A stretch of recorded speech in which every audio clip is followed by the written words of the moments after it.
discuter avec Doris Saliba, présidente du Comité provincial de concertation et développement de l'industrie du taxi. Bonjour, M. Saliba. Bonjour. C'est pas la première fois qu'on se parle à la suite d'une agression d'un chauffeur de taxi. Vous attendez concrètement de nouvelles mesures, justement, à Montréal? Oui, effectivement, la loi a été votée par la Ville de Montréal au mois de septembre. Et il y avait eu un plan d'action qui a été donné par la direction de VTM au mois de décembre. Donc, les processus, ça pourrait malheureusement prendre un certain temps pour qu'ils soient appliqués.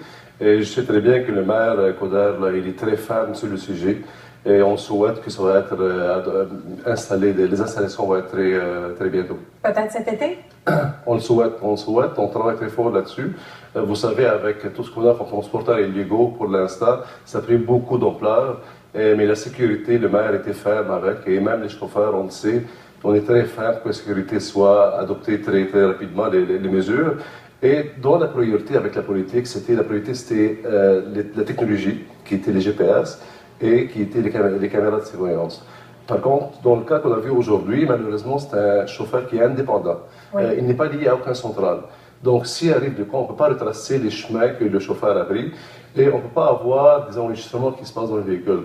Avec plusieurs compagnies qu'on a présentement, on a une trace GPS. Ce que vous dites, c'est que ce chauffeur de taxi-là est-ce qu'il aurait bénéficié des mêmes mesures de sécurité dans sa voiture? Ou vu qu'il est indépendant, on n'aurait pas pu...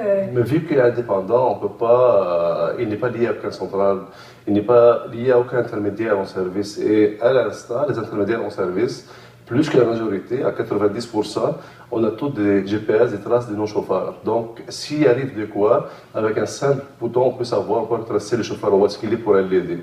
Et malheureusement, dans le cas du chauffeur, dans le cas actuel, le chauffeur, c'était indépendant, on n'a aucune trace, on ne peut pas savoir où a pris le client, quel chemin il a pris, et il était très chanceux dans sa malchance de rester vivant.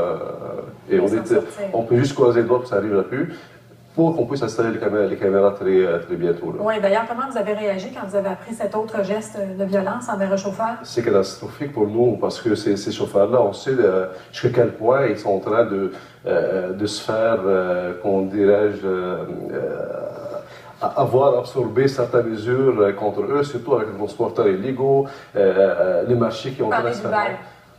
D'Uber autre, Uber X ou n'importe qui, parce qu'il y a beaucoup de transporteurs illégaux qu'on ne parle pas et qui se sont poussés un petit peu partout à cause de Uber X et à cause de Uber. Et en plus la violence. En plus la violence qui vient de se rajouter, donc on est en train de se faire frapper un petit peu de partout. C'est pour ça, moi, je trouve, c'est très malheureux ce qui se passe à l'industrie du taxi. C'est sûr qu'on a voulu voir et avoir plus de temps pour qu'on puisse s'occuper de la sécurité des chauffeurs que s'occuper à aller courir après les illégaux.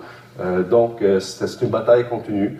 Et pour l'instant, c'est sûr, il faut se concentrer sur ce qui se passe pour la sécurité des chauffeurs et se concentrer à vraiment que les chauffeurs et les propriétaires vivent une vie beaucoup plus aisée qu'aller vraiment perdre de temps à courir après les illégaux. Merci beaucoup, M. Saliba. Merci à vous. Maintenant,